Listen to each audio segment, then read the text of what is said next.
You are listening to Know You're Crazy. My name is Susan Denee. We all have crazy. What separates us is how we choose to deal with it. I'm going to be delivering engaging and actionable tools to own your crazy, treat your crazy, and turn it into your own superpower. I hope that you walk away from this show feeling the power and strength within you. And never forget to enjoy your journey because you are worth it. Hey everyone, this is Susan Denee, and you are listening to the Know You're Crazy talk show, where I am talking about emotional recovery in the raw. And for today's topic, I am talking about how not to give up and how not to give in when you start to experience mental lethargy. So let me explain a little bit. You know, as I was prepping for today's show, I was trying to remember what inspired me to talk about this topic, because for me, it's near and dear to the heart, especially over my experience over the last 4 to 5 years. I don't remember what sparked it. Probably was working with someone, they said something, or we were going through, and it reminded me of what a dark place this can be, especially if you're someone like myself who likes to get things accomplished. And then suddenly you find yourself in a situation where you might describe it as you feel depressed, you have no energy, you don't feel like doing anything, yet you are haunted by the conscious thought that you should be doing something. You know, I've also shared about the different transitions my own life has been over and been through over the last couple years, especially, but really started about 5 or 6 years ago. Maybe age has something to do with that. But what that got me thinking about was how all of us go through different phases of our life where we start to experience a new identity. You know, these also could be times where we don't necessarily celebrate rites of passage anymore. But imagine if you're 18 years old and you're getting ready to graduate high school and you're about to embark on the future. And that future, likely, if you're doing what everybody else kind of normally falls in alignment to do, might include a college education. But if you're an 18-year-old who doesn't quite align with that, and that's not something that you see yourself doing, that can be a very scary place where suddenly you feel like you should be doing something, but you don't want to do it. Same thing happens, you know, as we get older and we start finding that we're no longer inspired, nor are we as excited about doing things that we used to do. The recipes changed, the events have changed, we've changed. But now what? Now what do we do? Especially when we've spent years conditioning ourselves into a particular path. You've heard this called midlife crisis. I'd like to say a midlife identity crisis, really. So are you tap dancing with mental lethargy? Is there something going on in your life, or has it gone on in the past?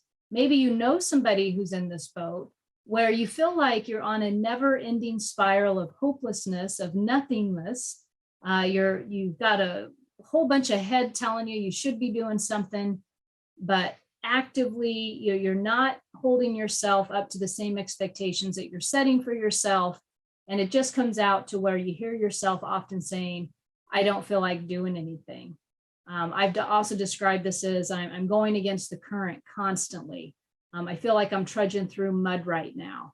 I'm going against the wind. And that's today's topic, is how do we, when we find ourselves in those spots where we just are having a hell of a time, how do we convince ourselves to keep going forward? You know, my motto is, enjoy the journey. Well, how do we enjoy the journey when something like that feels so heavy? How do we muster up the energy and the wherewithal to be our own cheerleader? Because it won't matter who else is cheering for you if you're in this spot, because you're not going to be able to feel it. It's literally when you have to be able to become your own advocate, no matter what. And so there were a couple things over my journey over the last few years when I personally started experiencing this. And really one of the tipping points for me is when I woke up to the idea that I was no longer going to be in the same profession. I didn't know for how long that was going to, when I was going to actually make a leap and do something different with my life. But the truth of it came in real heavy at one moment. And I knew that there was going to be a significant change in my professional world in the near future. Didn't know where that was. Part of that significant change is I upped my reading, and I started reading a ton of books, anywhere from inspiration, spiritual to motivational. I started really getting into the whole self-development world, finding out, is that where I fit? Is that what I want? And the reason I'm bringing that up is because one of the most there were two writers and one was a spiritual teacher. Another one, I would say, it was Napoleon Hill. I don't know what we would call Napoleon Hill, thought leader. He had done interviews with many people who found success, but he had also done a lot of interviews with people who had found tragedy and difficulty to find out, what they did to overcome that. But one of the things he wrote in his book called Outwitting the Devil, and this one really stood out to me. So when I was prepping for this show, he came to mind in this writing. And in the book, he starts out telling a story how he had a lot of ambition. He was, in all avenues, society, you'd call him successful. He had owned businesses, successful businesses. I think there was a magazine he had owned, an actual college. He purchased a college, and there was another business in there that he owned, but he was never happy. He would get the businesses, or he would start to bring in money, but it wasn't speaking to him. So then he would let it go. And, and so lo and behold, in one of these business adventures, he had made a deal with a guy. I think the guy was going to sell him his magazine, and Napoleon was going to take that over. But in the, mishap of all of that, the guy, and this must have taken place back in the Prohibition era, actually, the guy had done something and they put a hit out on him, and the guy got killed. I mean, he got killed, and it was a conspiracy between like the police and the bad guys. And Napoleon Hill, in fear of this, went on the run because somebody gave him heads up that he had a hit on him. And so he went out to the country. And this is what he starts to describe, because once he found himself staying at a relative's house after all this seemingly success, but he knew it was success that was not fulfilling him. He's finding himself out in the country at this relative's house, and he has no motivation.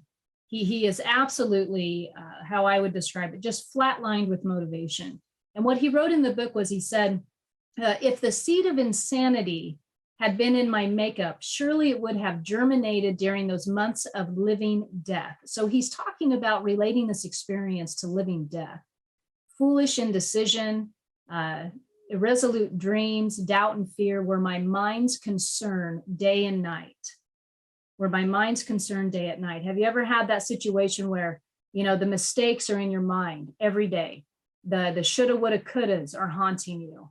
That's what he's talking about, the doubt. We did a show, Dr. Pat and I did a show on doubt, and it was a very powerful show about how doubt can really, really take us out emotionally and intellectually. He goes on about his experience with the self that was lethargy, the lethargy of the mind, of the body at that time. His experience with running to the country for a year, and this is where I wrote, he's going from business owner, college owner, speaking publicly, to not being able to even move or motivate for an entire year. Now, obviously, he found his way out of there, but that was a period of time where he describes it as living death, and it lasted for a year. Okay, the next one that I'm going to talk about was the other author and spiritual teacher is Michael Beckwith, founder of the Agape International. And he appeared in The Secret with the quote where he said, yet there are many times in any stages of consciousness when the dark night of the soul overshadows our desire to practice, grow, and transform. And what Michael Beckwith talks about in his book is this dark night of the soul. And he says that spiritual practitioners have commented this can be moments, days, months, or even years before the feeling of any divine succor. Everything considered real now feels unreal. And what his explanation in his book, obviously he's a spiritual thought leader, is he's talking about the impact of when, in the book he goes into detail, but he's talking about, everything's going, you feel like everything's, rocking and rolling. I mean, and then suddenly it's just not working anymore. And suddenly there's like this dark night of the soul that comes in. and you don't know when it's going to pass. You just know that you went from feeling like a competent, capable person with abilities to suddenly, what happened? I feel like my leg's been taken out from underneath me. What happened? What's going on here? And that's why I talk about it. Most relevant for me was a decision professionally where everything was going fine, and there was something that occurred, and then I had this moment of what I would describe as the dark night of the mental lethargy that started to set in. And I will go more into detail with that, as the show continues as part of that story, because, when you're there, it feels very isolating and it can feel very scary. A lot of times what's happening is when you're in that space, it's a feeling of, I should be doing more, but I just can't seem to muster the energy to do it. There's a constant game a difference between what one thinks they should be and what one is meant to be. And so most people will give in and never pushing for what they're meant to be when they're in this phase. So the bad, I don't always say bad guy, the little devil, you got the angel and the devil. I don't know. Maybe I used to watch George Burns. I'm aging myself. That was back in the 80s or 90s, I think. Anyway, but the little devil's telling you, you're not doing enough. You should have done this. You're not working out enough. You didn't go to school like you said you were going to go to school. And it's constantly comparing you to somebody else. It's not about you being happy with you. You are in constant comparison with somebody else, or the expectations that you've set for yourself are too high, and you don't realize it yet. What we are meant to be, what we are intended to be, and I'm going to go into this more in the show, that comes from grace. That comes from a full feeling of acceptance, a full feeling of surrender. That is dare I say, a blessed alignment. Some people like to say, what is your purpose? What is your passion? The PPs I like that, the PPs. The PPs kind of scare me sometimes because I think there's too much significance placed on the word passion. I think that there's a tendency to make that too big because people get stuck on, well, what's my passion? What's my passion?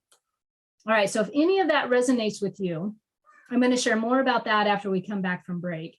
Because what do you do once you realize that you're in the dark night of the soul, or you're in the living death, or you're in this state of being where it feels like nothing you do is working. You feel like you're in a constant state of no energy, yet you're maybe getting some things accomplished, but you're just not recognizing it anymore. What do you do? When we return, we're going to talk about that.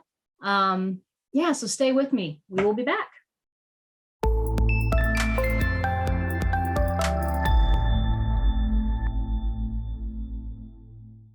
Hey everyone, welcome back to the Know You're Crazy talk show. My name is Susan Denee, and I am talking about emotional recovery in the raw today.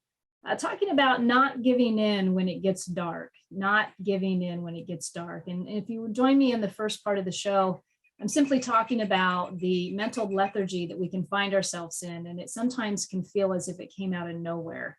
I gave a few examples of this. One was from Napoleon Hill's book, Outwitting the Devil, where he's sharing about going into what he felt like how did he describe it?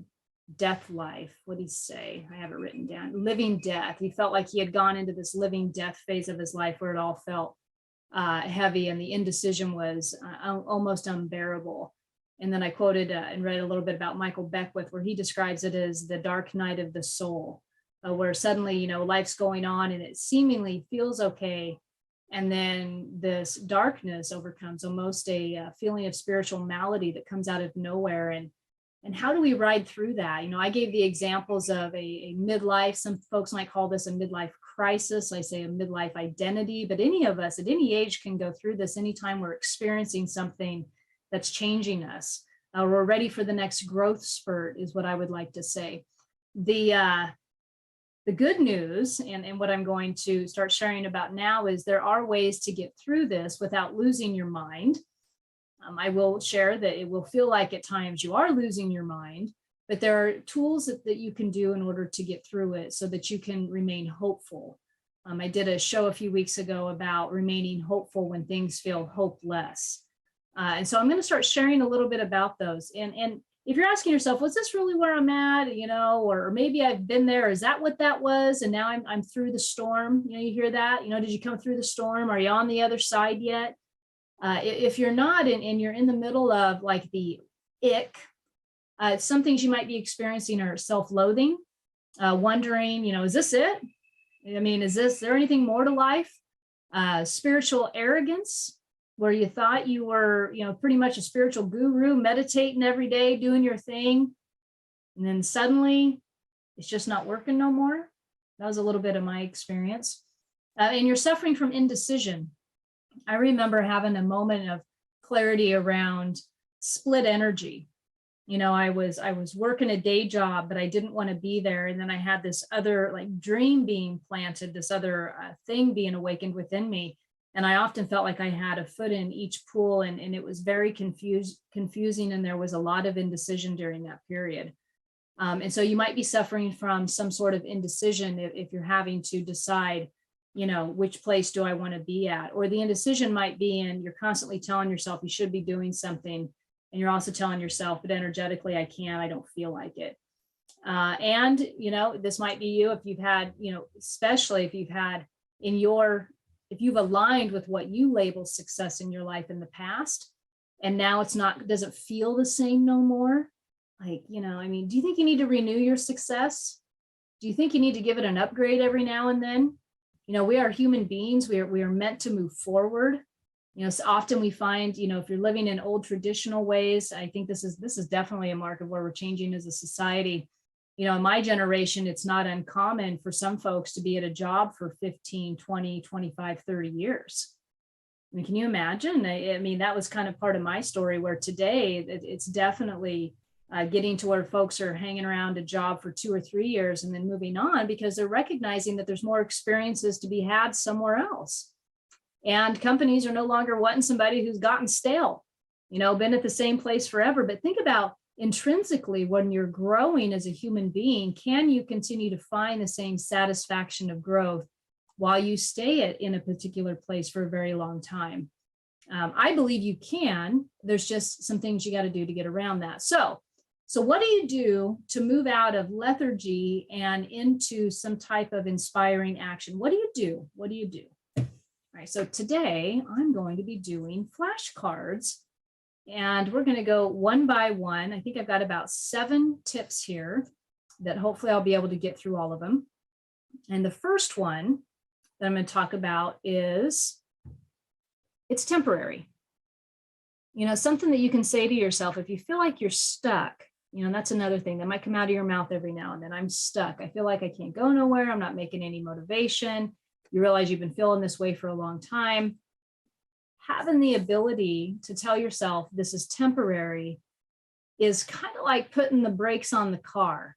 All right. So I'm going to talk a little bit about momentum.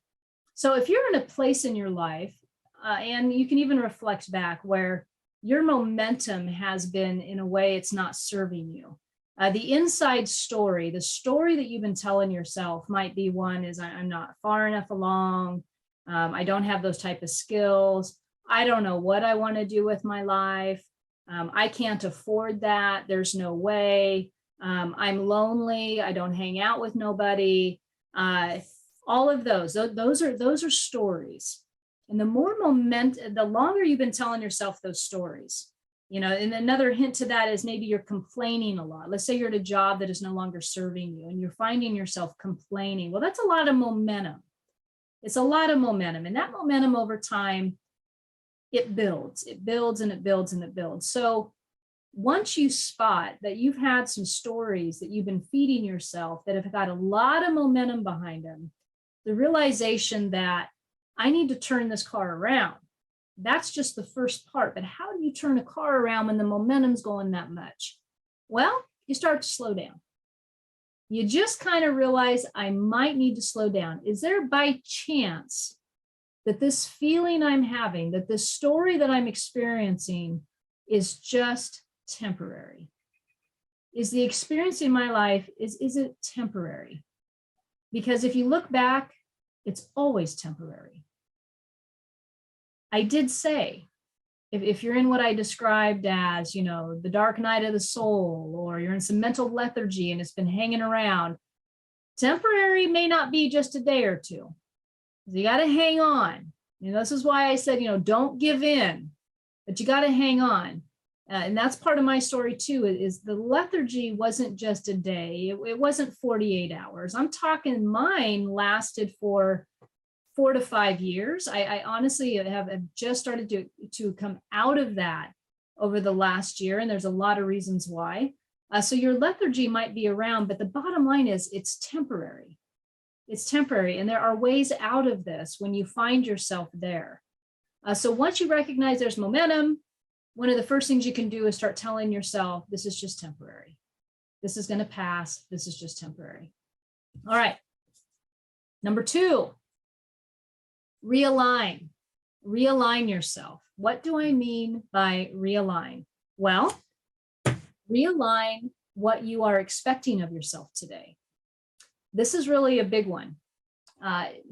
Usually, if we're finding ourselves in conflict with how we are living our life, and we're thinking that it should be another way, once again, we've got a story of what that other way is. But seldom do we really sit down and ask ourselves, what is the story I'm telling myself?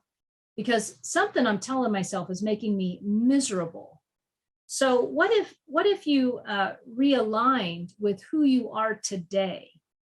And that just simply means sometimes we know that we are not the person we were in the past, but we're not giving ourselves enough credit to honor who we are today. The old way of thinking, the should-haves that you're holding yourself up to, the reason they're not feeling good for you anymore is because they no longer fit the picture. And guess who gets to change that picture? You do. You get to change the picture. Whenever you decide that you want to change that picture, you get to change that picture. So realign yourself with who you are today and not who you used to be.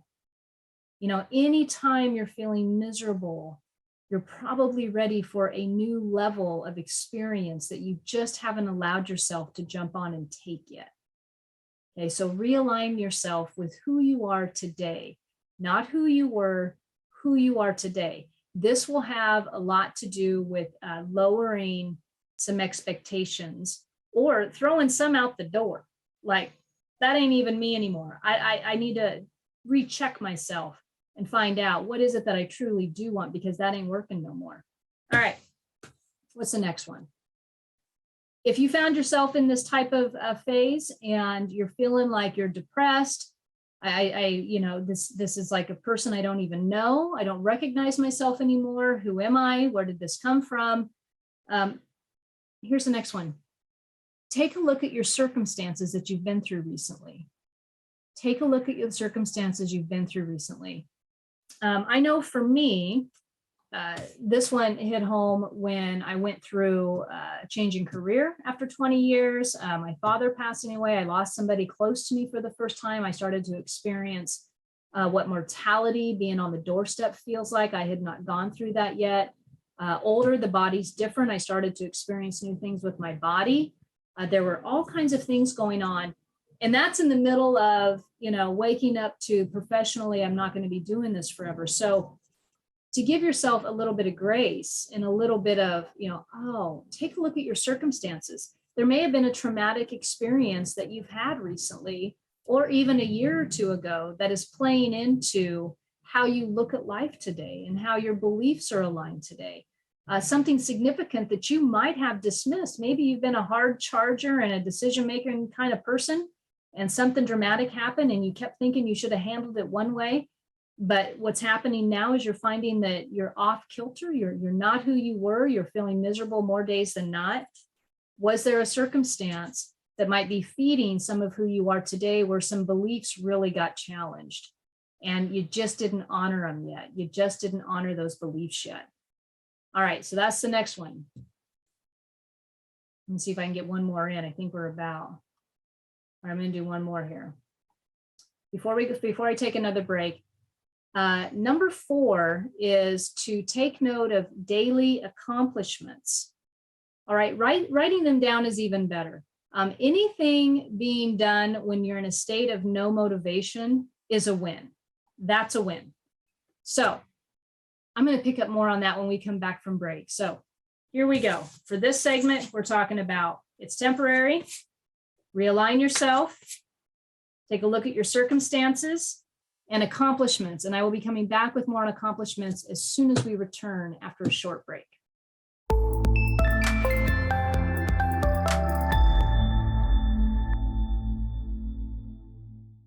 Hey everyone, Susan Denee. Welcome back to the Know You're Crazy talk show, where I am talking about emotional recovery in the raw. Today's topic, don't give up, don't give in. What do you do when mental lethargy takes over? What am I talking about, mental lethargy? Well, what I'm talking about is the feeling of I got a whole lot of stuff to do and I don't feel like doing it. The first part of the show, I've just been talking about some symptoms of that. You might experience self-loathing. You might have this conflict, indecisiveness. Really, it's just a day in, day out dark cloud. Michael Beckwith described it as the dark night of the soul. Napoleon Hill described it. I keep forgetting what he called it. He called it living death. God, you think I remember that? I've said it like 20 times. He described it as living death. And so it sounds kind of like a really dark topic today, but I mean, how many of us, like even with, when we had mental health month and you see all these things and, we got to talk about this stuff and we got to bring it up to the surface and really, how do we deal with that when we're feeling it? And what are some of the conditions and causes behind it? Because it's not all about being diagnosed with a mental illness all the time. Sometimes it's just humaning. But how do we get to the bottom of that? And after we get to the bottom of it and we decide or we realize this dark cloud I'm in, how do we crawl out of that? And that's where I was at before we went to break, is talking about the different tools in which we use in order to crawl out of that. Because it will feel like crawling. If you found yourself saying things like, everything I do, it takes effort. Like I just feel like everything's against the current, everything's against the wind. I'm trudging. I get it. I was 20 years sober, highly energetic, doing all kinds of stuff, and had that happen to where the best I had was getting up and making the bed in the morning. And I couldn't figure out like, what the hell happened? Like, who am I? And there was a lot behind that, but I got to tell you, to have that happen at that particular experience in that particular stage of my life, it was some scary stuff. I had often described it close to rock bottom in alcoholism and addiction when you wait, and you're like, I don't even know who I am. And to experience that later in life after having a lot of life experience and coaching and mentoring and teaching, and then all of a sudden you go through it, I got to tell you, that's a little something to overcome, but it's doable. How did I do that? I knew it was temporary. I knew that this too shall pass. Whatever it is, it's going to pass. The next thing was I had to realign myself. What is the story I've been telling myself about what I think I'm supposed to be feeling, but really what I am feeling? And how do I honor that about myself? And how do I give myself enough grace to back down off the mountain that I've set myself up? Like the expectations are just a little bit too high in that scenario for me. Obviously, if I was able to do what I said I was going to do, I wouldn't be in that spot. So there was a story that I was telling myself that I had to take accountability for that was no longer serving me. So I talked about realigning with who you truly are today. The next one, you got any circumstances that may be leading up to this feeling of dread, this feeling of hopelessness, maybe this conflict of indecision that you're experiencing? Have you had any serious circumstances? Serious circumstances ranging from health issues, maybe anything traumatic health-wise, a loss of somebody, the transition or death of somebody can be a very intense experience. That was one of mine with my dad passing. I had never faced, like really had mortality on my doorstep, and that's how I would describe it. I had never witnessed somebody dying in a hospital on a ventilator before. And that awakened me to a whole other level of awareness and fear.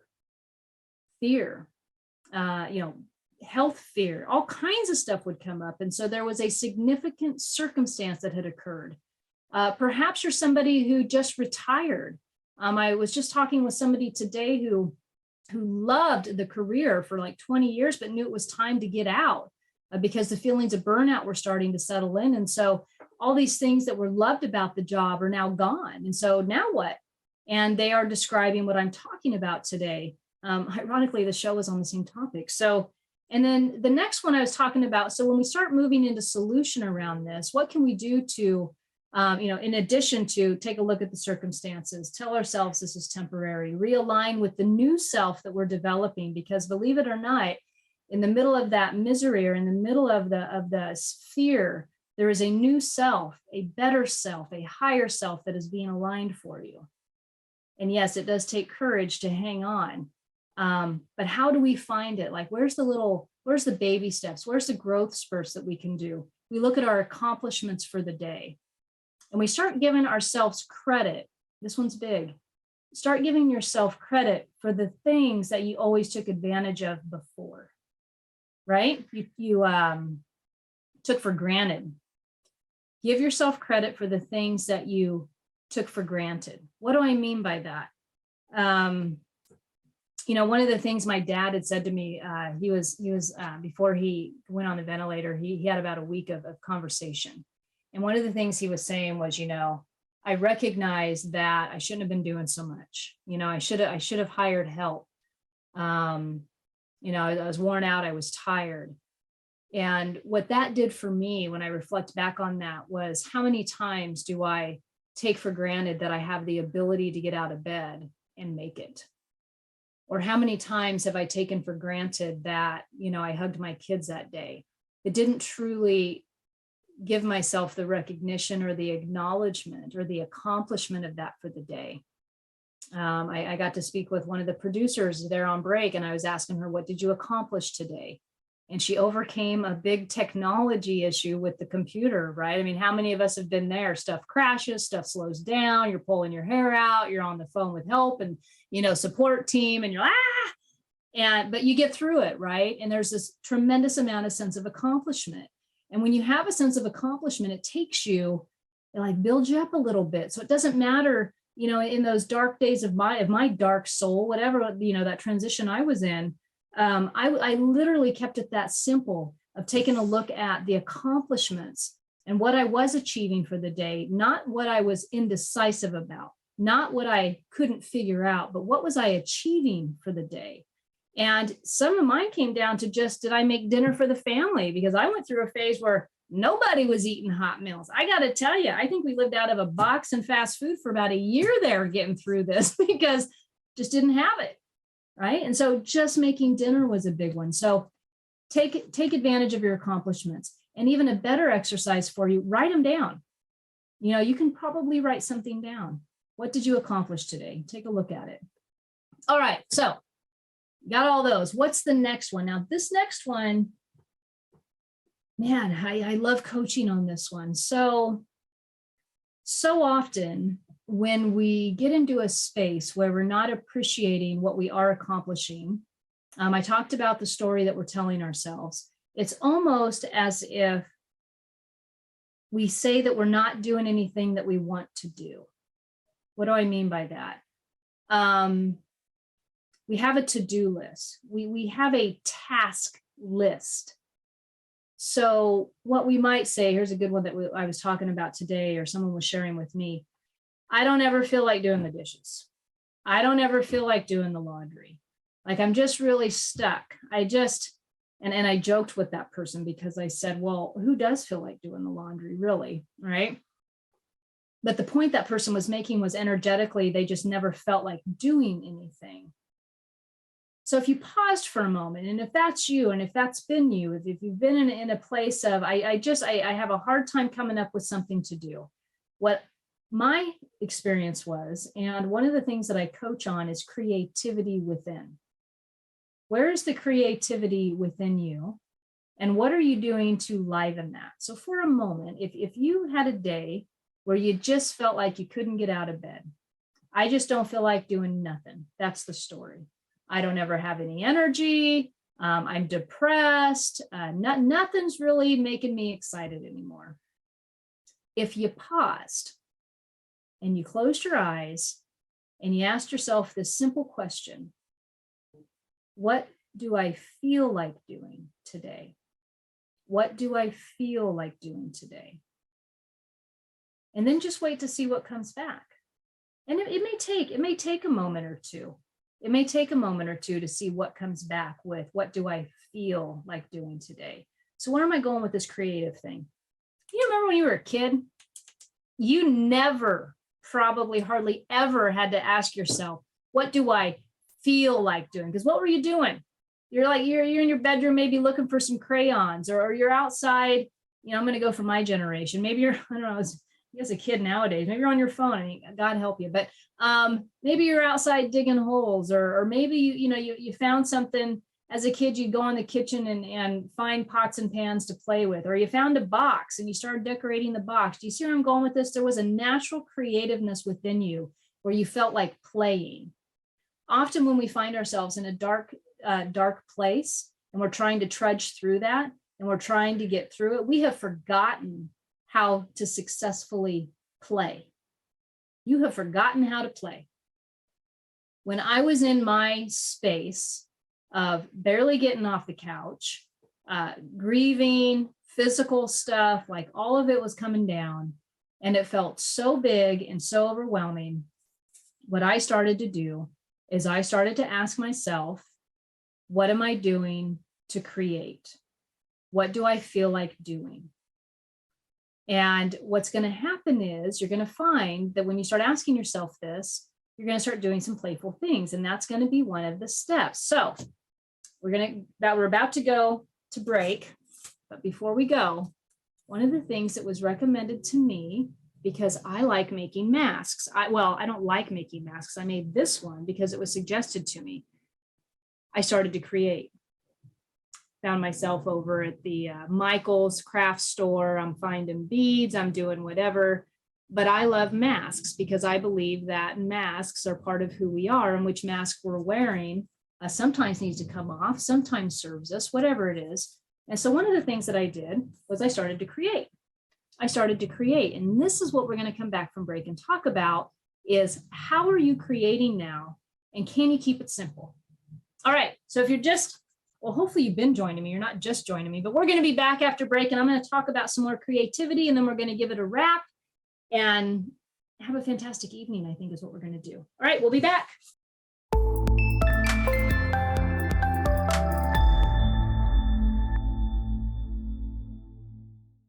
Hey everyone, this is Susan Denee, and you are joining me on the Know You're Crazy talk show, where I am talking about emotional recovery in the raw. And today I'm sharing about how do we not give in when things are going a little bit rough, when we're experiencing mental lethargy for days on end. You might describe this as depression or low energy. I never feel like doing anything. Symptoms of this might be self-loathing. Indecisiveness is one that can show up for you. Feeling like, as I was describing it earlier, some type of split energy. And then I went on to just kind of talk about different tools of the trade in order to help you through that, because how do we go from mental lethargy to inspired action? Yeah, inspired action, not forced action, not motivational action.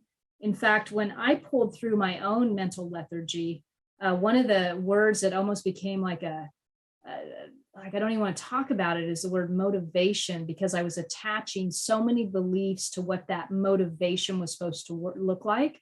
And so what was happening for me is I was attaching motivation to other people's motivation. And I couldn't quite align with what mine was, where when I started getting into inspired action, and this is what I'm going to start sharing about, that felt so much better.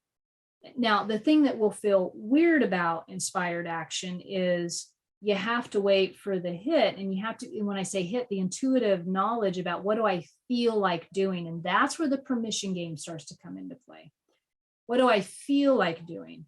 And so before we went into this last break, I was talking about one of the things that most of us feel like doing, kind of like when we were kids, is we like to be creative. I think it's within us. We may not necessarily think we're creative, and that was my experience. I've come to find different areas I'm creative in. But in the beginning, when I was in my own dark night of the soul, or the living death, or however you want to describe it, I was really seeking just anything and everything to help me pull through this darkness so that I could come through on the other side. And what was really happening for me was, because I was taking under a new vision and a new way of life, I felt like there were many layers to the onion that were being ripped off. And the big one for me that had been kind of, marinating there for about 4 or 5 years was professional. How do you go from being in a career for 25 years to now developing a whole new thing? That's kind of scary. At least it was for me. So I started to learn how to create. And so, I pulled out all the tools. I was like in a fight for my sanity. And so I was sharing a mask that I had made before I went to break, because how can you create? Be like a kid, just get creative, start finding out ways to produce, start finding ways to challenge yourself on what's fun. So I found myself in the Michael's craft store more times than I can count.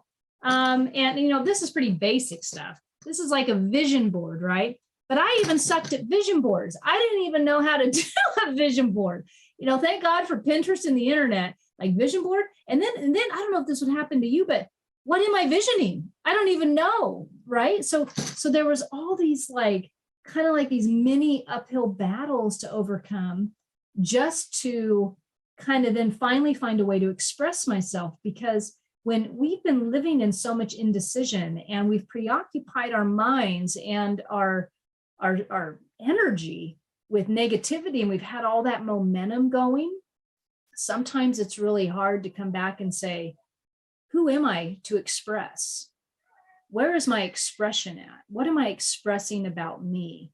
And so I started to do that. I started to find different ways to express. And so one was I made that mask. Another one was I did a vision board, and to the best of my ability.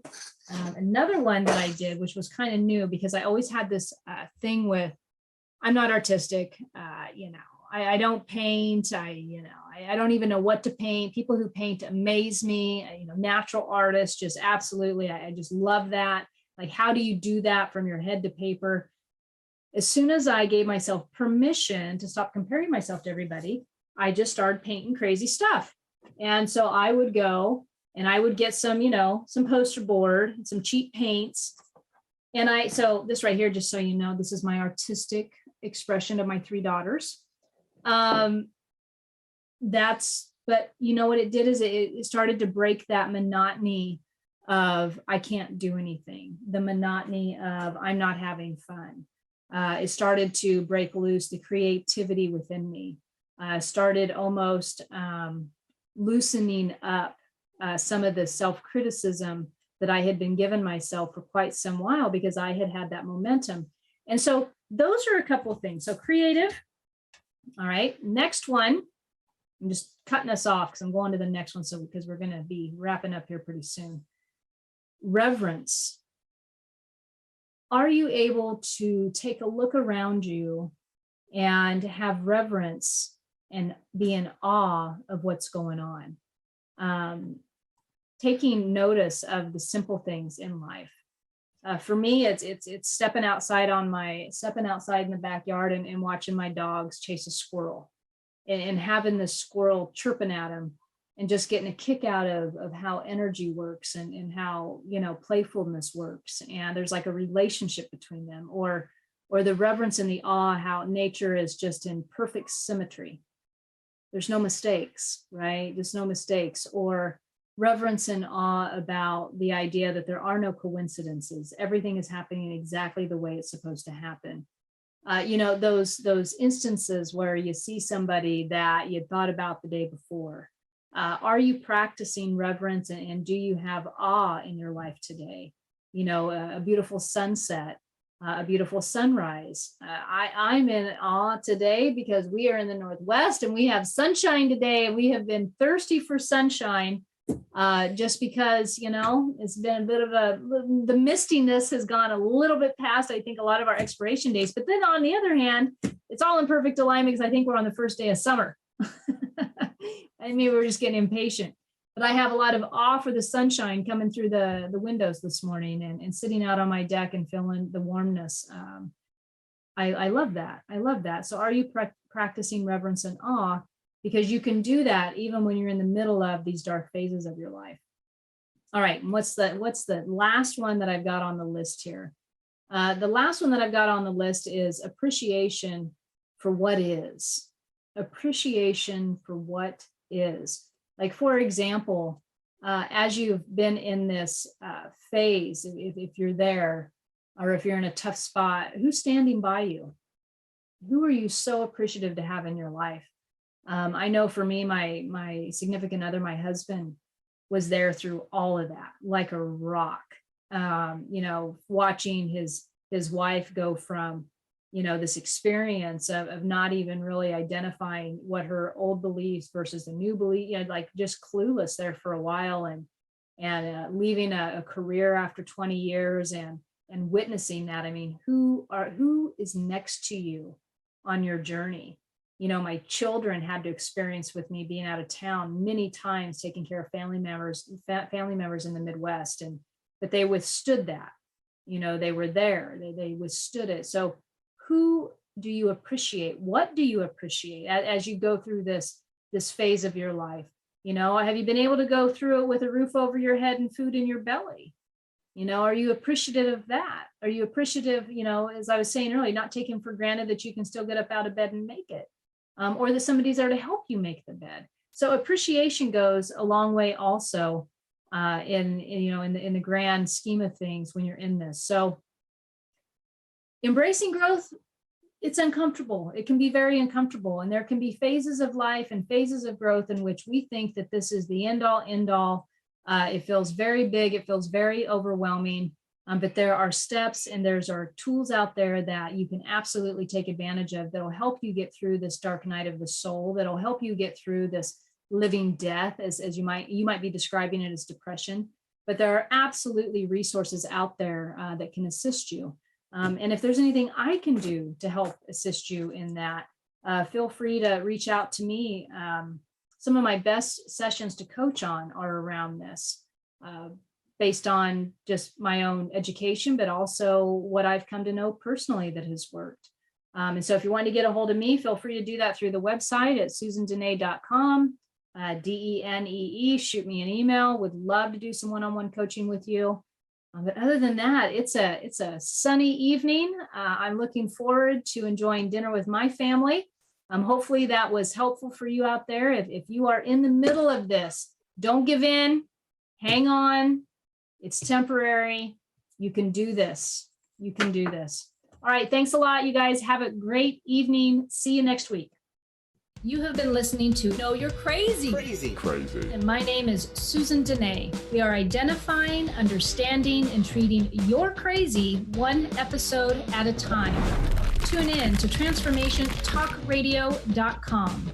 To connect with me or Growth Spurt Your Life, please visit susandenee.com. That's Susan Denee, DENEE.com.